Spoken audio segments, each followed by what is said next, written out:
मेरा सभी को प्रणाम नमस्कार। आपने कहा विकसित उत्तराखंड। जी।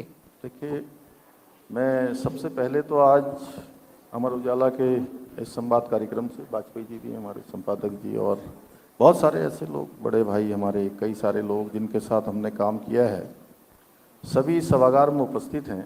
आप सबकी तरफ से, अपनी तरफ से, देवभूमि उत्तराखंड वासियों की तरफ से आज आदरणीय प्रधानमंत्री श्री नरेंद्र मोदी जी के तीसरे कार्यकाल के 11 वर्षों का कालखंड पूरा हो रहा है। स्वर्णिम कालखंड के 11 वर्ष पूरे हो रहे हैं।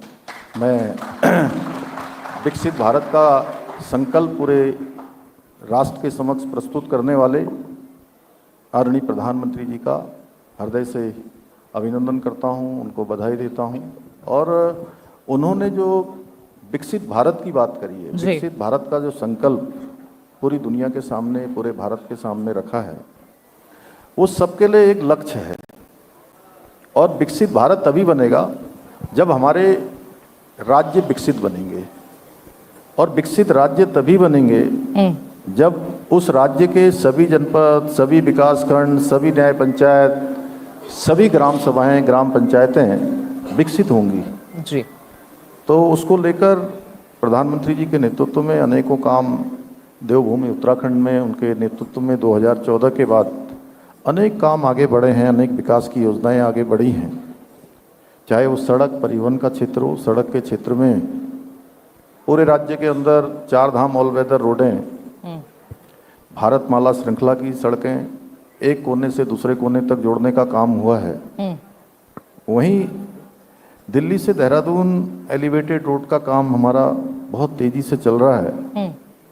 आने वाले कुछ ही सालों में, जी, साल भी क्या, कुछ ही महीनों में, अग्निहोत्री जी बैठे हैं सामने हमारे, तो ये सब लोग, तन्मय जी और आप सबको जब नोएडा से, दिल्ली से देहरादून आना होगा तो अब आप लोग जो है फ्लाइट नहीं लेंगे।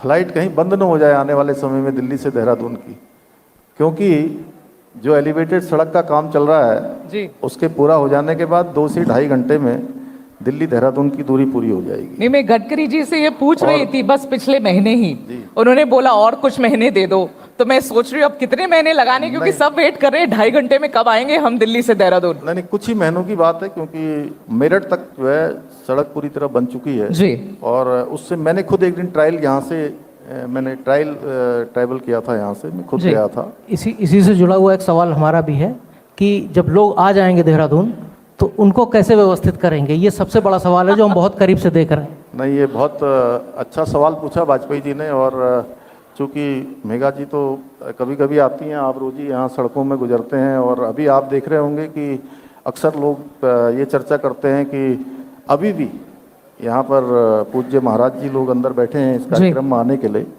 तो अभी मुझे कह रहे थे कि जो है बहुत ज़्यादा रस है, आज पूर्णिमा का वो है, तो इसलिए ये संख्या देखिए बहुत बढ़ गई है। और हर एक देशवासी चूँकि यहाँ आना चाहता है, इतने सारे हमारे डेस्टिनेशन हैं उत्तराखंड के अंदर, अनेक धार्मिक स्थल हैं, 4 धाम हैं हमारे, तो लोगों का, गंगा जी का भी यहाँ हरिद्वार, ऋषिकेश से लेकर अनेक स्थानों पर जो है लगातार स्नान पर्व इत्यादि चलते रहते हैं। तो ये संख्या लगातार बढ़ रही है। और वाजपेयी जी ने जो प्रश्न किया, वो प्रश्न भी इससे जुड़ा हुआ है कि ये जैसे एलिवेटेड का काम पूरा होगा तो ये जो संख्या है आज, ये संख्या 3-4 गुना बढ़ने वाली है। और सच में ये हमारे लिए बहुत चुनौती है वाजपेयी जी, और इसको लेकर हम पहले से ही काम कर रहे हैं। और हमने रिस्पना और बिंदाल दोनों नदियों के ऊपर एलिवेटेड रोड बनाने का पूरा प्रस्ताव हमने तैयार कर लिया है।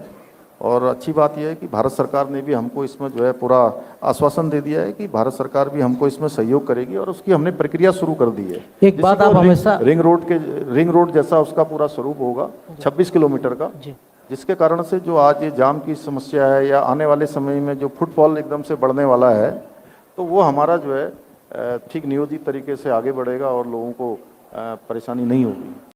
अगर आप ये वीडियो YouTube पर देख रहे हैं तो हमारे चैनल को सब्सक्राइब कर बेल आइकन दबाएं, और Facebook पर देख रहे हैं तो हमारे पेज को लाइक करें।